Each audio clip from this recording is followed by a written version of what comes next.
வணக்கம். இன்னைக்கு நாம ஒரு பேரரசிய அதிர வச்ச ஒரு தோல்விய பத்தி பார்க்க போறோம். ராம்நகர் போர்.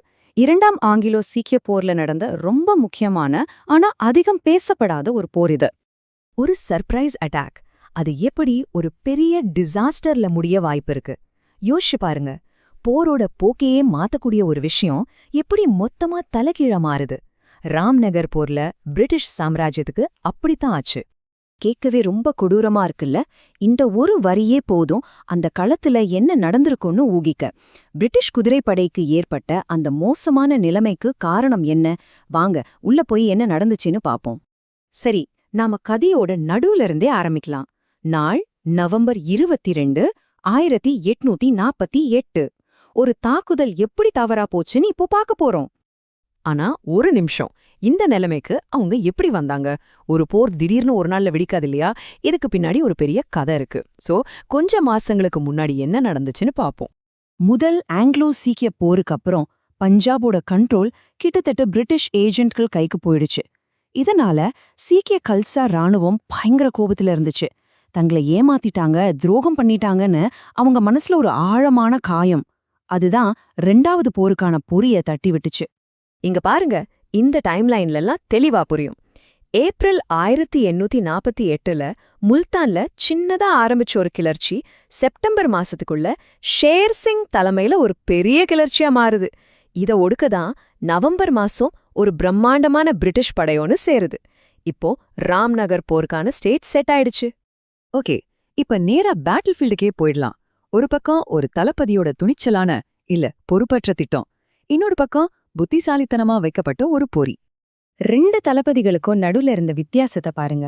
British General Sir Hugh Gough, இவரோட ஸ்டைலே நேருக்கு நேர் மோதுறது தான். பின்விளைவுகளை பத்தி யோசிக்காம நேரா தாக்குறதுக்கு பேர் போனவர்.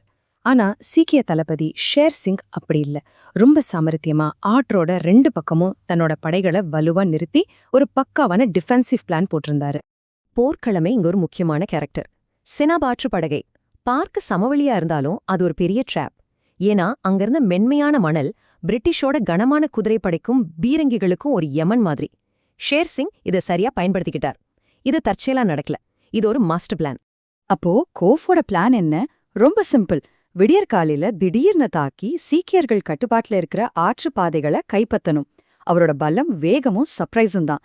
ஆனா பாவம், அந்த சர்ப்ரைஸ் அவருக்கே காத்திருந்துச்சு. சரி, தாக்குதல் எப்படி சொதப்பலாச்சுன்னு பாப்போம். அந்த பிளான் மொத்தமா நொறுங்கி போன கதை இதுதான். இது ஒரு செயின் ரியாக்ஷன் மாதிரி. ஒன்னு தப்பா எல்லாம் தப்பாச்சு. முதல்ல பிரிட்டிஷ் குதிரைப்படை ஆற்று மணல்ல போய் மாட்டிக்குச்சு. அடுத்த நிமிஷம் அதுவரைக்கும் மறைச்சு வச்சிருந்த சீக்கிய பீரங்கிகள் குண்டு மழல் பொழிய ஆரம்பிச்சிடுச்சு. பிரிட்டிஷ் பீரங்கிகளால தாக்கு பிடிக்க முடியல. பின்வாங்கும்போது ஒரு பீரங்கியையும் அங்கேயே விட்டுட்டு ஓட வேண்டிய நிலைமை. இந்த சந்தர்ப்பத்தை சரியா பயன்படுத்தி ஷேர் சிங் தன்னோட 3000 குதிரை வீரர்களை ஒரு கவுண்டர் அட்டாக்குக்கு அனுப்பினார். அவ்வளவுதான், மொத்த பிளானும் காலி. இந்த குழப்பத்துக்கு நடுவுல கர்னல் வில்லியம் ஹேவ்லாக்னு ஒருத்தர் யாருமே ஆர்டர் போடாம தானா முன் வந்து இன்னொரு தாக்குதலை ஆரம்பிச்சிட்டார். அதாவது எந்த விதமான கண்ட்ரோலும் இல்ல. இந்த முட்டாள்தனமான ஒரு செயல் பிரிட்டிஷ் தரப்ப இழப்ப இன்னும் அதிகமாக்கிடுச்சு. 85. இது வெறும் நம்பர் இல்ல. பிரிட்டிஷ் தரப்புல 85 பேரு பலியானாங்க. அதுலயும் 2 பேர் ரொம்ப சீனியர் ஆஃபீசர்ஸ். ஒருத்தர் பிரிகேடியர் ஜெனரல் கியூடன், இன்னொருத்தர் அந்த தன்னிச்சையா தாக்குதல் நடத்தினாரே அந்த கர்னல் ஹேவ்லாக். நினைச்சு பாருங்க, ஒரு சில மணி நேரத்துல செஞ்ச தப்புகளுக்கு எவ்ளோ பெரிய வேலை. சரி, இந்த போரோட ரிசல்ட் என்ன? ஒரு பேரரசுக்கு இது ஒரு சாதாரண அடிதானா, இல்ல இது ஒரு பெரிய பாடமா? வாங்க தீர்ப்பு என்னன்னு பாப்போம். இந்த டேபிள்ல பாருங்க, எல்லாம் தெளிவா இருக்கு. பிரிட்டிஷ் பேரரசோட தாக்குதல் கம்ப்ளீட்டா முறியடிக்கப்பட்டது. அவங்களோட தன்னம்பிக்கை பெரிய அடி வாங்குச்சு. ஆனா சீக்கிய பேரரசுக்கு இது ஒரு தீர்க்கமான வெற்றி. அவங்களோட மன உறுதி பல மடங்கு ஏறிடுச்சு. ரொம்ப முக்கியமா, இந்த வெற்றி பிரிட்டிஷ் சாம்ராஜ்யத்தை ஜெயிக்க முடியும் அப்படிங்கிற நம்பிக்கைய சீக்கியர்கள் மனசுல ஆழமா விதைச்சது. அப்போ பிரிட்டிஷ்காரங்க செஞ்ச தவறுகள் என்னென்ன? முதல்ல எந்த விதமான ரெக்கார்ட், அதாவது உளவு மேலேயே பார்க்கல. சீக்கியர்களோட பலத்தை ரொம்ப குறைவா எடை போட்டாங்க. அடுத்தடுத்து முட்டாள்தனமான தாக்குதல்கள், கமாண்ட்ல ஒரே குழப்பம், ஆர்டர் இல்லாம தாக்குறதுன்னு ஒரே கூத்து. கடைசியா அந்த ஆற்று மணல் அப்படிங்கிற பெரிய ஆபத்தை கண்டுக்கவே இல்ல. இதிலிருந்து நம்ம கத்துக்க வேண்டியது ஒன்னே ஒன்றுதான்: ஓவர் கான்ஃபிடன்ஸ் எப்பவுமே ஆபத்து. கடைசியா ஒரே ஒரு கேள்வி.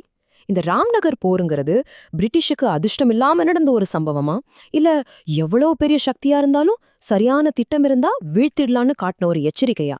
இது ஒரு தற்செயல் நிகழ்வா இல்ல ஒரு பாடமா? நீங்க என்ன நினைக்கிறீங்க?